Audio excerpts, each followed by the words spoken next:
So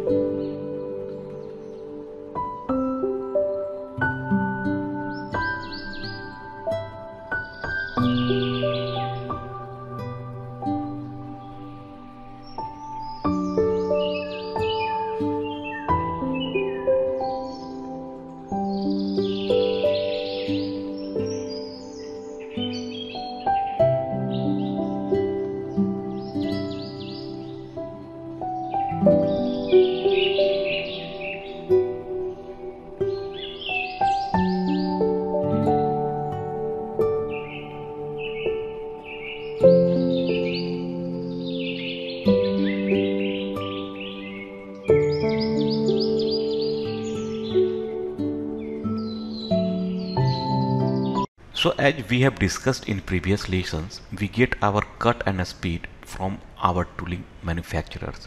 So from the people that supply our tools, now I have made some rough calculated cutting speed from information I have found through the textbooks, through my faculties and will. So I have done this form, so we have got something to work off during these lessons, but use this in a real world environments. So get these numbers from your tooling manufacturer because I don't know the great tool you are using. These numbers are purely for us to use for this my lecture. So tooling manufacturers would supply you with a minimum and maximum cutting speed for recommended material. So what I tend to do, it take the maximum number minus the minimum number from it and divide it by 2 and then added that to the minimum and that gives me the meridians number. So now also I have go to discuss here CSS calculation. So first of all, now come to the constant surface speed. CSS is required for most turning and boring operations on a CNC lathe. It is also the basic source of cutting data from which the spindle speed is calculated for virtually all machining center operations. So now consider a very common scenario. The CNC operators has optimized the current cutting condition, including the spindle speed, or they are very favorable. Can these conditions be applied for subsequent jobs? So yes, they can provide that certain critical requirements will be satisfied. So the point number is your machine and part setups are equivalent, cutting tools are equivalent, material conditions are equivalent, other common conditions are satisfied. If these requirements are met, the most important source data is the spindle speed actually used during machining. Once the optimum spindle speed is known, the cutting speed CSS can be calculated and used for any other tool diameter provided the requirement above are met. In a nutshell, the whole subjects can be quickly summed up by categorizing it as a CSS calculation that of constant surface speed are known as cutting speed CS when the tool or part diameter and the spindle speed are known. From there on, it is a simple matter of formula. So that is the number I tend to work off as we are doing this cutting speeds. So we got to some wiggle rooms here. So this is not set in a stone. We have got a range of numbers. So this means once we start cutting, we can increase or decrease our speeds and our feed rate to see what cuts best. And once we found out the perfect cut and we are really happy with the way the materials were moving, it is give a good surface finish and dimensional accuracy, we can then work backwards and find out what our cutting speed is from the adjustment we have made in the machine.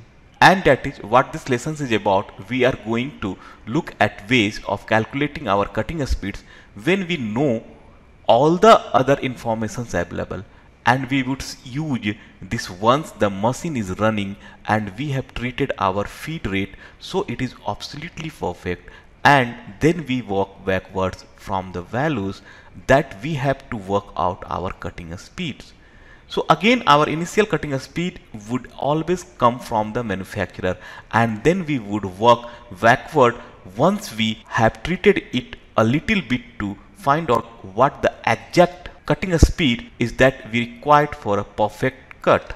So the equation to work out our cutting speeds, this is just basically our spindle speed equation transposed to make the subject of cutting speed. So the equations we are looking at here is our cutting speed with equal pi times the tool diameter times the spindle speed. And if we are working in metric, we would divide that by thousands, and that would gives us our meter per minute in our cutting speed. Now we can also do this imperial, so the equation is exactly the same, but instead of divided by thousands, we divided by 12s to give us our feet per minute. So now I am going to explain here mathematical calculation of cutting speed. Here I am going to explain you 6 different types of examples how to calculate the spindle speed. 3 in metric system and another 3 in empirical system. So let us start the first example, that is a diameter 7 mm end mill works very well at 1850 revolution per minute. What is its cutting speed in meter per minute? So now, so already explained here the formula. So cutting speed will be equal to your pi d n divided by 1000. So meter per minute equal to your here given the value, d will be equal to your 7 mm and n will be equal to your 1850 revolution per minute. So now come to your solutions. So cutting speed will be equal to your meter per minute equal to 3.14 multiple 7 multiple 1850 divided by 1000 will be equal to your 40.66. So now here cutting speed is 40.66 meter per minute, but it does not meet any material type in given cutting speed table. So in this table it is near about 40.66 meter per minute is 38 meter per minute. So 38 meter per minute made the requirement of material condition. So take here the cutting speed is 38 meter per minute for the material type is free cutting steels. Second example, a diameter 5 by 8 inch drill works very well at 756 revolution per minute. What is its cutting speed in feet per minute? So now here is given your diameter will be equal to your 0.625 inch and a spindle speed is 756 revolution per minute. So substitute the value on this equations. So cutting speed will be equal to your pi d n divided by 12. So your cutting speed will be equal to your 3.14 multiple 0.625 multiple 756 divided by 12 will be equal to your 123.64. So now here cutting speed is 123.64 feet per minute, but it does not meet any material type is given cutting speed table. So in this table it is near about 123.64 feet per minute is 125 feet per minute. So 125 feet per minute meet the requirement of material conditions. So take here the cutting speed is 125 meter per minute for the material type is free cutting steels. So example 3, using a tool diameter 12 mm end mill with a spindle speed is 400 revolution per minute. So calculate the cutting speed. Okay, so let us put some numbers into this equation and see how this works. So okay, so let us do our first equation in metric, and we now it is metric because we are dividing it by 1000 and not by 12. Okay, so we are trying to find the cutting speed. Now as I said, we would get our cutting speed from charts supplied by the tooling manufacturers. We would not work out our initial cutting speed this way. This is just to reverse engineering and find our cutting speeds once we have the perfect feed rate. So to calculate we would take pi, so 3.14, and we would times that by the diameter of the tool. So in this case we say use a tool diameter is 12 millimeter, and then we would times that by the revolution per minute value of our spindles. So let us give it a spindle speed of 400. Okay, so now we would divide by that by 1000. Okay, so now we would divide all that by 1000. That will convert it into meter per minute, because cutting speed is always given in meter per minute and not millimeter per minute. So now we just do this quick equation and we can work out what is. So along the top line here where we have these numbers, we have to multiple together. If we take pi times that by 12 and time that by 400 it gives us value of 15,072. So I am writing that down, and then we would divide by 1000 to give us our answer. So 15,072 divided by 1000 with equal, and that would be equal 15.0. So we comes to 15.0 and it gives us 15. It is a quick way to do these divisions in our head. So we are looking at rounded figure here, so we do not have to worry about the 0.072. As we are going into much details for what we need, we are just looking at a round up to the nearest value whole number. So this would give us equal 15. So our cutting speed would be 15 in this case. So that is how we reverse engineering our initial spindle speed calculations. We can transpose it to make the subject, and we can find that cutting speed this way. Okay, let us have a look at an imperial example. So your example number 4 is, if we are machining with a diameter 0.5 inch end mill at 400 revolution per minute, calculate the cutting speed. Okay, so we are trying to find our cutting speed, and that by the diameter the tool we are using. So we are using a half-inch tool and use 0.5 to represent our half-inch tool, and we would times that by our spindle speed. Let us give it a spindle speed of 400 this times, and we would divide all of that by 12 to give us feet per minute. Okay, so this top equations here, let us do this sum first. So pi times half and inch times 400 equals 628. So I am write that down here, and we would divide that by 12 to give us our cutting speed. So would equal this little equations now, and that would equal 52.3. So we would round that down to 52. So our cutting speed here would be 52. So say for example we got a cutting speed of 50. Perhaps from our tooling manufacturer we increased the feed rate a little bit to give a better finish, and once we have done that, we can now transpose the equation to make the subject, so we can work out a cutting speed is exactly 52 to make our cut how we wish it to be. So we have increased it a little bit from the meridian value that we got from our tooling rib, but they do give us a range of numbers.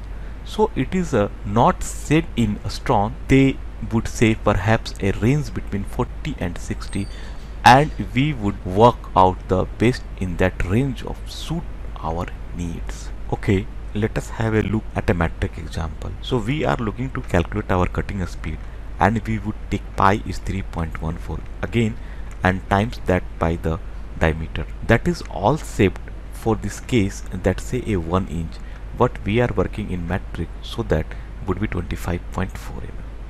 Now if you did not know, quick way to convert between metric and imperial is times will divided by 25.4 depending on which way you are going. Okay, since 65 this times, and all that lot would be divided by thousands compared to into meter per minute.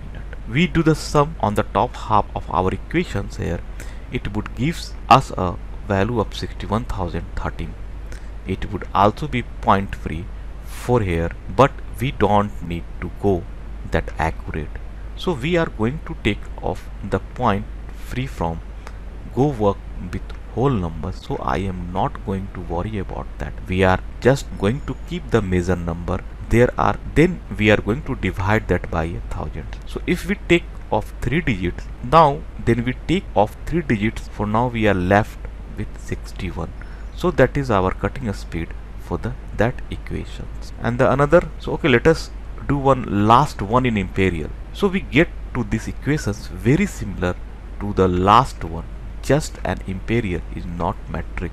So our cutting speed will equal pi this times that by the diameter of the tool.